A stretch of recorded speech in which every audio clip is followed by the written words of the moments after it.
Di video ini kami akan memaparkan materi atau membahas materi mengenai lembaga pendidikan. Sebelum itu, saya akan memperkenalkan kelompok kami terlebih dahulu. Baik, kami dari kelompok 3 yang beranggotakan 5 orang, yaitu Hapsa sebagai ketua, kemudian ada Nurul Ainun, kemudian Arya Rezaldi, dan ada Martinus, dan saya sendiri, Haslianti. Baik, langsung saja karena di sini saya sebagai pemateri pertama yang akan memaparkan materi tentang pengertian lembaga pendidikan. Lembaga pendidikan menurut sudut pandang beberapa ahli di dalam memaknai pengertian lembaga pendidikan. Yang pertama yaitu sudut pandang dari Profesor Dr. Andes Umar Taharja bersama Dr. Andes Lasula mengemukakan bahwa lembaga pendidikan adalah suatu tempat diadakannya proses pendidikan yang berpusat atau dikhususkan pada lingkungan utamanya seperti sekolah, keluarga, dan juga masyarakat. Pendapat tersebut mengandung makna bahwa lembaga pendidikan tidak terikat sebagai bahan usaha maupun pendidikan formal sebagaimana sekolah atau universitas. Ahli yang kedua yaitu dari Hasbullah mendeskripsikan pengertian lembaga pendidikan, yaitu lembaga pendidikan merupakan wadah di mana sebuah proses pendidikan berlangsung yang meliputi segala aspek seperti pendidikan sekolah, pendidikan keluarga, dan pendidikan masyarakat. Pendapat Hasbullah ini sebenarnya hampir sama dengan pendapat Profesor Dr. Andes Umar Taharja yang mendeskripsikan lembaga pendidikan secara menyeluruh, meliputi segala aspek atau bidang. Kemudian pendapat yang ketiga yaitu Enom K. Rukiyati dan kawan-kawan mengatakan bahwa lembaga pendidikan adalah suatu tempat di mana proses pendidikan bersama dengan proses kebudayaan berlangsung. Dalam hal ini, lembaga pendidikan bisa berbeda-beda bentuknya sesuai dengan kebudayaan yang ada di daerah di mana lembaga pendidikan berada. Pendapat ini juga mengisyaratkan bahwa lembaga pendidikan bukan hanya menyelenggarakan pendidikan formal saja, akan tetapi juga nilai-nilai moral dan kebudayaan yang ada pada suatu daerah di mana lembaga pendidikan berada. Di sini saya menambahkannya lagi dari, meskipun tidak ada dalam slide ini, yang pertama yaitu menurut ahli yaitu beliau bernama Dr. Andes Haji Abu Ahmad bersama Dr. Andes Nur Uhbiyati menjelaskan bahwa lembaga pendidikan adalah suatu badan usaha yang bertanggung jawab dan bergerak di bidang pendidikan, yang mana proses pendidikan tersebut dirasakan oleh para pendidik juga peserta didik. Selain itu, dari pendapat para ahli di atas dapat diambil suatu kesimpulan bahwa lembaga pendidikan tidak hanya menyediakan pendidikan secara formal berupa ilmu pengetahuan, tetapi juga mengajarkan nilai-nilai budaya dan lain sebagainya. Tugas lembaga pendidikan diantaranya menyelenggarakan dan mengelola kegiatan seperti kegiatan sosial, kegiatan budaya, keagamaan, penelitian, pendidikan keterampilan spiritual dan intelektualitas, serta memanfaatkan sumber daya dalam kerjasama secara profesional. Baik, itulah pemaparan materi dari saya mengenai pengertian lembaga pendidikan. Selanjutnya bagian materi akan dilanjutkan oleh pemateri selanjutnya. Baik, itulah yang dapat saya sampaikan. Lebih dan kurangnya mohon dimaafkan. Terima kasih. Wassalamualaikum warahmatullahi wabarakatuh. Baik, sebelumnya perkenalkan, nama saya Nurul Ainun dengan NIM H02213335. Baik, langsung saja. 2. Fungsi lembaga pendidikan. Keberadaan lembaga pendidikan di suatu wilayah mempunyai fungsi sebagai wadah bagi peserta didik dalam melakukan interaksi dengan lingkungan sekitarnya. Lingkungan yang terdekat bagi peserta didik adalah keluarga. Lingkungan pendidikan yang terkenal pertama kali oleh peserta didik adalah keluarga. Dengan istilah lain, penyelenggaraan pendidikan pertama yang mempunyai tugas utama menanamkan pengajaran akhlak dan agama. Keluarga merupakan lembaga pendidikan informal, kodrati dan tertua adanya dengan tugas utamanya sebagai peletak dasar-dasar nilai kebaikan. Selain itu, lingkungan keluarga mempunyai fungsi. Fungsi yang pertama itu sebagai pengalaman pertama bagi anak. Jadi, pengalaman seorang anak merupakan faktor yang sangat penting dalam perkembangannya, khususnya di dalam perkembangan pribadi seorang anak. Kehidupan keluarga yang baik menjadi sangat penting sebab pengalaman masa kanak-kanak akan memberi warna pada perkembangan kehidupan selanjutnya bagi seorang anak. Yang kedua itu sebagai penjamin emosional anak, dan syarat dan fungsi yang ketiga yaitu perhatian.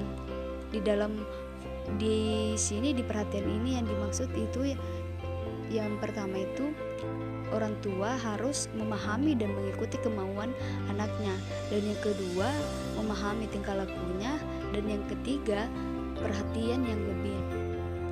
Kemudian fungsi yang keempat yaitu cinta dan kasih sayang. Jadi orang tua itu harus mempunyai cinta dan kasih sayang.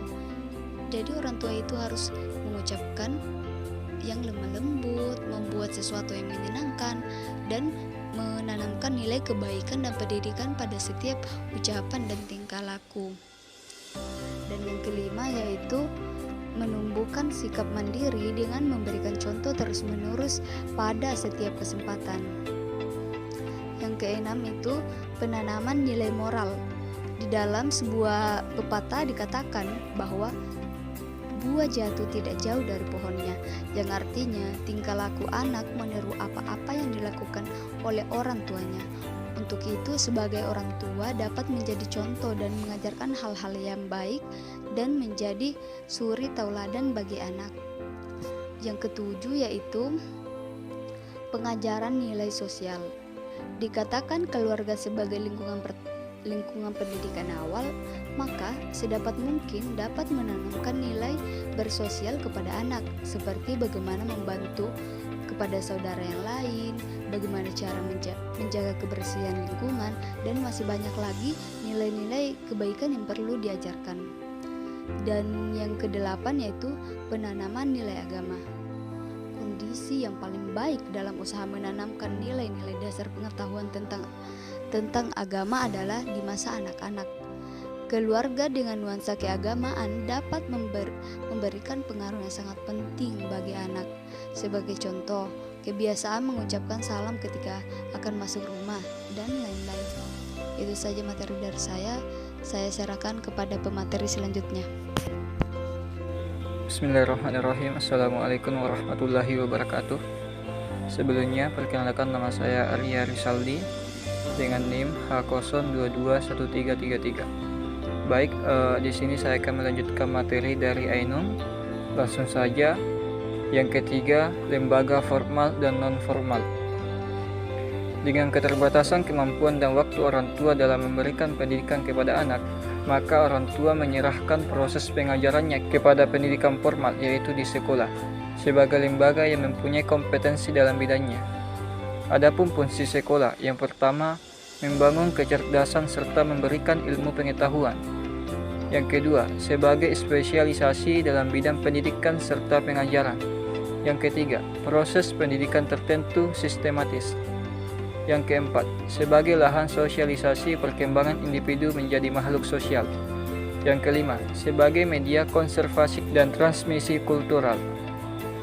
Yang keenam, sebagai transisi dari lingkungan rumah ke masyarakat. Adapun peranan sekolah, yaitu sebagai sarana anak didik belajar untuk bergaul antar sesama, dan juga sebagai tempat belajar mentaati aturan. Selanjutnya bagian keempat, yaitu masyarakat. Masyarakat diartikan sebuah sekumpulan orang yang menempati suatu daerah. Dalam pendidikan, masyarakat merupakan lingkungan ketiga setelah keluarga dan sekolah. Pendidikan yang dialami seseorang dalam masyarakat banyak sekali, meliputi segala bidang, baik pembentukan kebiasaan, pembentukan pengertian atau pengetahuan, sikap dan minat maupun pembentukan kesusilaan dan keagamaan. Lembaga pendidikan ini mempunyai ciri-ciri. Yang pertama, pelaksanaannya dilakukan dengan sengaja di luar sekolah. Yang kedua, para peserta umumnya mereka yang sudah tidak bersekolah. Yang ketiga, pelaksanaannya jangka pendek. Yang keempat, peserta heterogen. Yang kelima, belajarnya tersusun secara sistematis dan dilakukan evaluasi secara periodik. Yang keenam, bersifat praktis dan khusus. Dan yang ketujuh, penekanannya pada keterampilan kerja. Baik, sekian dari materi saya. Selanjutnya saya serahkan kepada pemateri selanjutnya.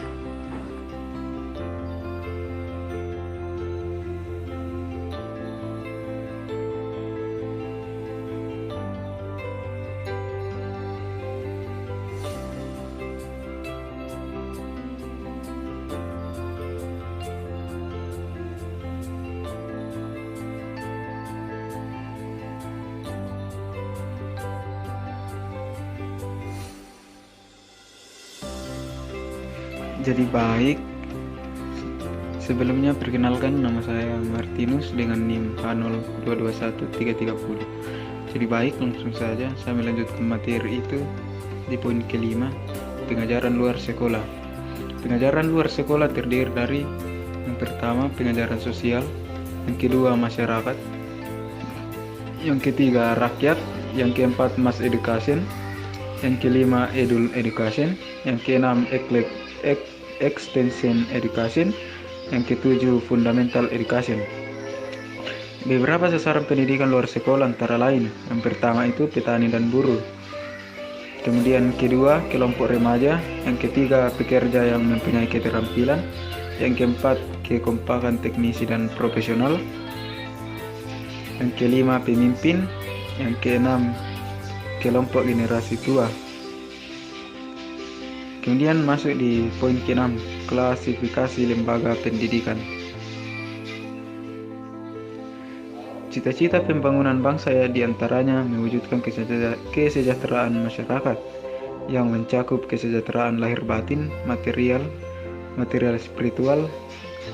Juga di dalam pendidikan menghendaki agar peserta didik menjadi individu yang aman dan damai dalam menjalani kehidupan. Untuk itu, pembangunan lembaga pendidikan diharapkan mampu memberikan kontribusi yang nyata dalam mewujudkan Indonesia aman, damai, dan sejahtera. Sejalan dengan kehidupan sosial yang terus berkembang di masyarakat, maka pengembangan nilai-nilai serta peningkatan mutu pendidikan menjadi tema pokok dalam program kerja pemerintah. Sebagaimana tercantum dalam undang-undang bahwa lembaga pendidikan di Indonesia terdiri dari sekolah dan luar sekolah. Secara rinci dibagi tiga, yaitu lembaga pendidikan informal, formal, dan non-formal. Untuk mengetahui peran masing-masing lembaga perlu pembahasan secara umum, yaitu yang pertama lembaga informal atau keluarga. Peran utamanya adalah membentuk karakter, keyakinan, dan norma seorang anak. Kemudian bagian B, yang kedua, lembaga formal atau sekolah. Peran utamanya lebih kepada pengembangan penalaran peserta didik. Dan yang terakhir adalah masyarakat. Peran utamanya lebih kepada pembentukan interaksi sosial. Demikian materi dari saya. Jika ada kelebihan itu dari Tuhan, dan kalau kelemahannya itu dari saya, karena itulah manusia yang tidak sempurna. Tidak ada yang sempurna. Sekian dan terima kasih. Assalamualaikum warahmatullahi wabarakatuh. Perkenalkan, nama saya Hafsa dengan NIM H02215227. Di sini saya akan membahas tentang macam-macam sekolah dan kontribusi lembaga pendidikan. Macam-macam sekolah terbagi atas 3, yaitu dilihat dari segi kepemilikannya, dilihat dari segi tingkatan, dan dilihat dari segi sifatnya.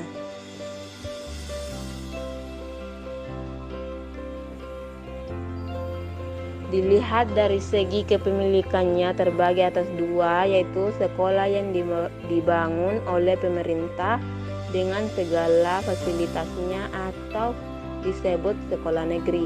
Kedua, sekolah yang dibangun oleh selain pemerintah dengan status disamakan, diakui, terdaftar, dan akreditasi.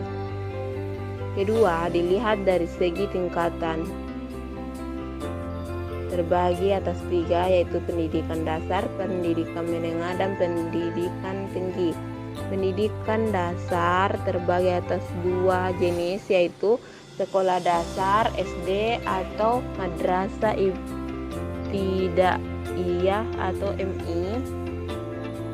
Kedua, sekolah menengah pertama atau SMP, madrasah tsanawiyah atau MTS.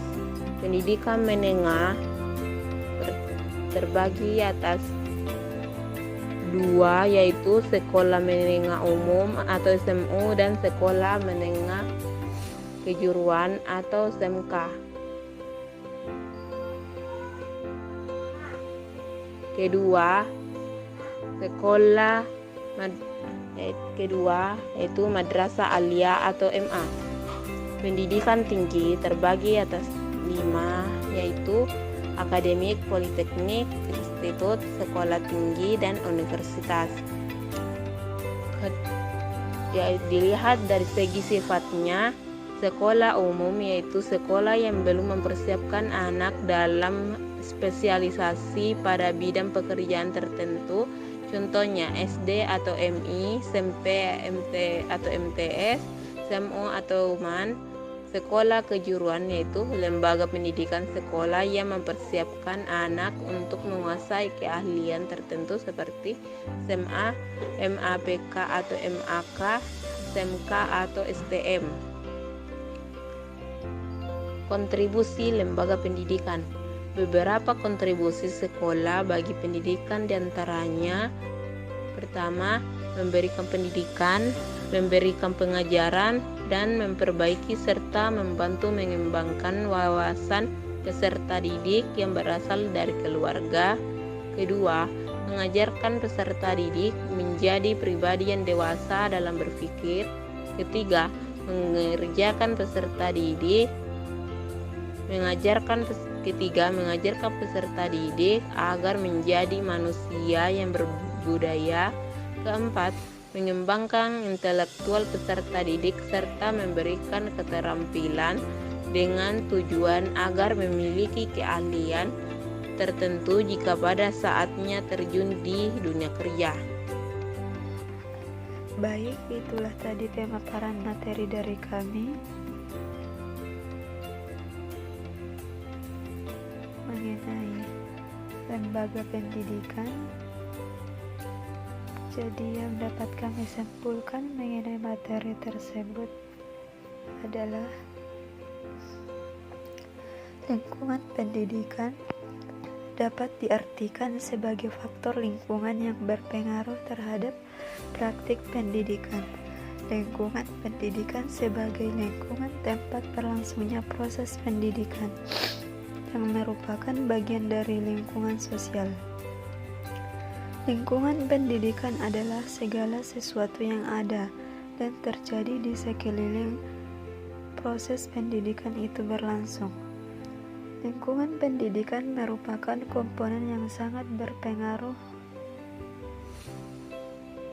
yang sangat besar pengaruhnya terhadap proses dan hasil pendidikan. Lembaga pendidikan yaitu lembaga yang mempunyai tanggung jawab dan peran dalam